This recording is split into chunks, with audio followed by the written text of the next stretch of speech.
चीन और पाकिस्तान हो गए हैरान, क्योंकि अब 85 देशों में इस्तेमाल किए जा रहे हैं भारत के हथियार।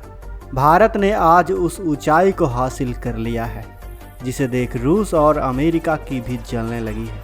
भारत की इस नई सफलता ने पूरी दुनिया को परेशान करके रख दिया है, क्योंकि ना सिर्फ अब हमारा भारत हथियारों के मामले में आत्मनिर्भर हो रहा है, बल्कि आज भारत दूसरे देशों को अपने बनाए घातक हथियारों को भी बेच रहा है।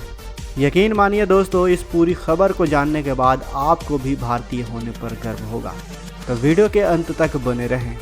दरअसल दोस्तों, प्रेस इन्फॉर्मेशन ब्यूरो की एक खबर के अनुसार भारत का डिफेंस एक्सपोर्ट 9 साल में 23 गुना बढ़ा है।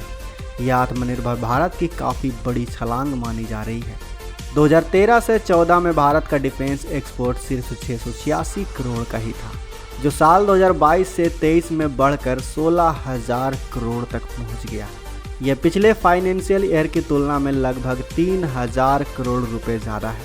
यानी साल 2021-22 की बात करें तो उससे 3,000 करोड़ रुपए ज़्यादा। भारत 85 देशों को हथियार एक्सपोर्ट कर रहा है, जिसमें श्रीलंका, फ्रांस, रूस, मालदीव, इजराइल, नेपाल, सऊदी अरब और पोलैंड समेत कई देश शामिल हैं। आज से 8 साल पहले भारत हथियारों के साथ अपनी दूसरी डिफेंस ज़रूरतों के लिए दूसरे देशों पर निर्भर रहता था। आज यही भारत दूसरे देशों को डोर्नियर 228 155 मिलीमीटर की advance towed artillery guns, ATAG BrahMos missile, Akash missile system, radar, simulator, mine protected vehicle, armoured vehicle, Pinaka rocket और लॉन्चर, गोला बारूद, thermal imagers, body armour system के अलावा लाइन रिप्लेसेबल यूनिट्स, अवियोनिक्स, छोटे हथियारों के पार्ट्स और कंपोनेंट्स जैसे हथियारों को एक्सपोर्ट कर रहा है। वहीं LCA Tejas, light combat helicopter, aircraft carrier, MRO activities की मांग दूसरे देशों से लगातार बढ़ रही है। भारत सरकार का टारगेट 2024 से 2025 तक डिफेंस प्रोडक्शन का मूल्य बढ़ाकर 1,75,000 करोड़ करने का है। दोस्तों, पहले जिस भारत की पहचान हथियार के इंपोर्टर के रूप में हुआ करती थी, आज उसकी गिनती दुनिया के 25 सबसे बड़े हथियार एक्सपोर्टर देशों में हो रही है। और सबसे बड़ी बात यह है कि दुनिया के कई देश भारत से हथियार खरीदने में अपना इंटरेस्ट शो भी कर रहे हैं। दोस्तों, फिलीपींस ने भारत के ब्रह्मोस मिसाइल खरीदी है। इसके अलावा कई दूसरे देश भी भारत से ये मिसाइल खरीदना चाहते हैं। हिंदुस्तान आयरोनिक्स लिमिटेड का कहना है कि अर्जेंटीना 15 और मिस्र 20 तेजस विमानों को खरीदना चाहता है। इसके लिए दोनों देशों से बातचीत भी चल रही है।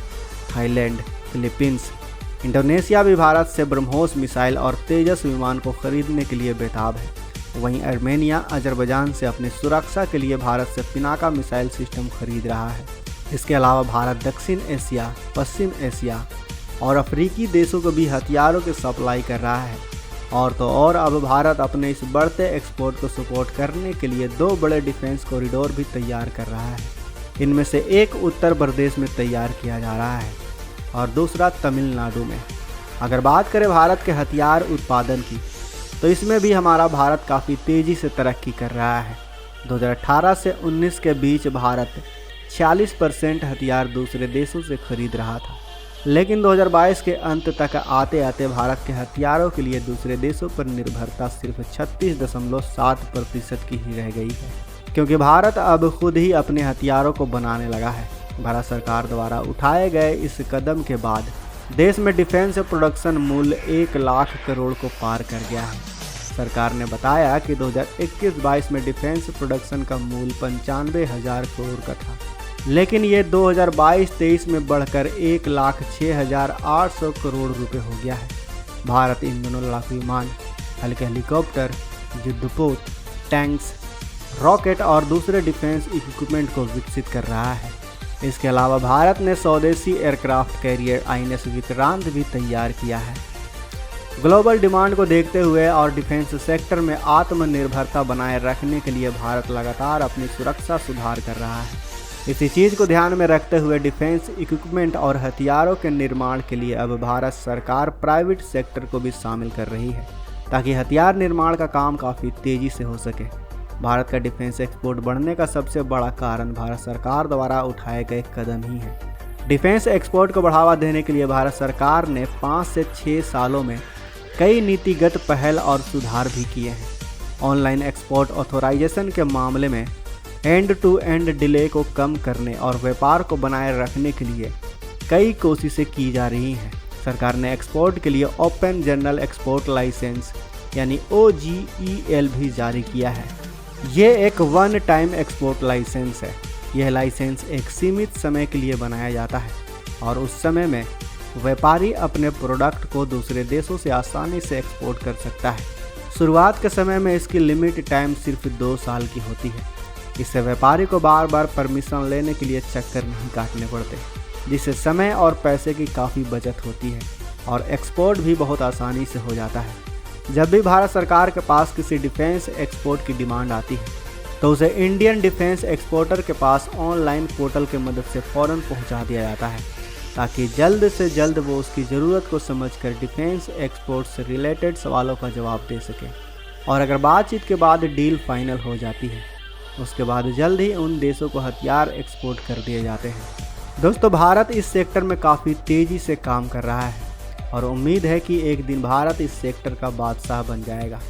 वैसे दोस्तों, आपको क्या लगता है? क्या भारत अपने हथियारों को बेचकर ठीक कर रहा है? क्या भारत की अर्थव्यवस्था में ये कदम बूस्ट लाने का काम करेगी? क्या लगता है आपको? हमें अपने विचार कमेंट बॉक्स में अवश्य बताएं। साथ ही वीडियो अच्छी लगी हो तो वीडियो को लाइक करें, अपने दोस्तों के साथ शेयर करें और अगर आपने अभी तक इस चैनल को सब्सक्राइब नहीं किया है तो इस चैनल को भी सब्सक्राइब कर लें। साथ ही बगल में जो बेल आइकन का बटन है उस पर ऑल पर भी क्लिक कर लें, ताकि हमारी आने वाली वीडियो को आप मिस ना कर सकें। मिलते हैं अगले वीडियो में। जय हिंद।